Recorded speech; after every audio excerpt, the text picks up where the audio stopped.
ನಮಸ್ತೆ, welcome back to my channel. ಇವಾಗ 7:45 ಆಗಿದೆ. ನನ್ನ ಮಗನ್ನ ಸ್ಕೂಲಿಗೆ ಕಳಿಸಿ ಇವಾಗ ನಾನು ಚಹಾ ಕುಡಿಯೋದಕ್ಕಂತ ಕೂತಿದ್ದೀನಿ.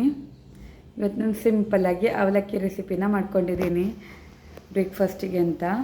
ಅವನಿಗೆ ಟಿಫಿನಿಗೆ ಚಿತ್ರಾನ್ನ ಮಾಡಿಕೊಟ್ಟಿದ್ದೀನಿ ಮತ್ತು ಬ್ರೇಕ್ಫಾಸ್ಟಿಗೆ ಅವಲಕ್ಕಿ ಮಾಡಿದ್ದೀನಿ. ಇವತ್ತು ಸಿಂಪಲ್ಲಾಗಿ ಅಂದರೆ ತೆಂಗಿನಕಾಯಿ, ಬೆಲ್ಲ, ಅವಲಕ್ಕಿ ಈ ಮೂರೇ ಇಂಗ್ರೀಡಿಯೆಂಟ್ ಹಾಕಿ ಇವತ್ತು ಅವಲಕ್ಕಿ ಮಾಡಿರೋದು.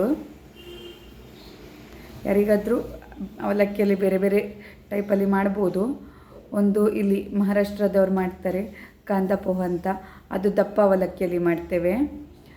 ಮತ್ತು ಕೆಲವರೆಲ್ಲ ನಮ್ಮೂರ ಕಡೆ ಆದರೆ ಮಸಾಲ ಹಾಕಿ ಅವಲಕ್ಕಿ ಮಾಡ್ತಾರೆ, ಅದನ್ನು ಮಾಡ್ಬೋದು. ಅಥವಾ ಕೆಲವರದಕ್ಕೆ ಆನಿಯನ್ಸ್ ಎಲ್ಲ ಹಾಕಿ, ಅಂದರೆ ನೀರುಳ್ಳಿ ಎಲ್ಲ ಹಾಕಿ ಮಸಾಲ, ನೀರುಳ್ಳಿ, ಆನಿಯನ್ ಹಾಕಿ ಮಾಡ್ತಾರೆ, ಅದನ್ನು ಮಾಡ್ಕೊಳ್ಬೋದು.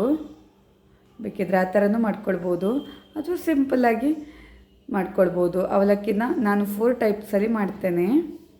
ಯಾರಿಗಾದರೂ ರೆಸಿಪಿ ಬೇಕಿದ್ದರೆ ಕಮೆಂಟಲ್ಲಿ ಹಾಕಿ, ನಾನು ರೆಸಿಪಿನ ಮಾಡಿ ತೋರಿಸ್ತೀನಿ ನಿಮಗೆ. ಅವಲಕ್ಕಿದು ಅಂತಲ್ಲ, ಯಾವುದೇ ರೆಸಿಪಿ ಬೇಕಿದ್ದರೂ, ವೆಜ್, ನಾನ್ ವೆಜ್ ಅಥವಾ ಆನಿಯನ್ ಗಾರ್ಲಿಕ್ ಯೂಸ್ ಮಾಡದೇ ಇರುವಂಥ ಐಟಮ್ಸ್ ಬೇಕಿದ್ದರೂ, ರಸಮ್ ಪೌಡರ್, ಟೊಮೆಟೊ ಸಾರು ಪೌಡರ್ ಹೇಳ್ತಾರೆ ಅಲ್ವ, ಅದು, ಬೇಳೆ ಹಾಕಿ ಮಾಡುವಂಥ ಸಾರು, ಬೇಳೆ ಹಾಕದೆ ಮಾಡುವಂಥದ್ದು, ಅಥವಾ ಜೀರಿಗೆ ಸಾರು, ಯಾವುದೇ ರೆಸಿಪಿ ಬೇಕಿದ್ದರೂ ಹೇಳಿ, ನಾನು ನಿಮಗೆ ನನ್ನ ಚಾನಲಲ್ಲಿ ಅಪ್ಲೋಡ್ ಮಾಡ್ತೇನೆ.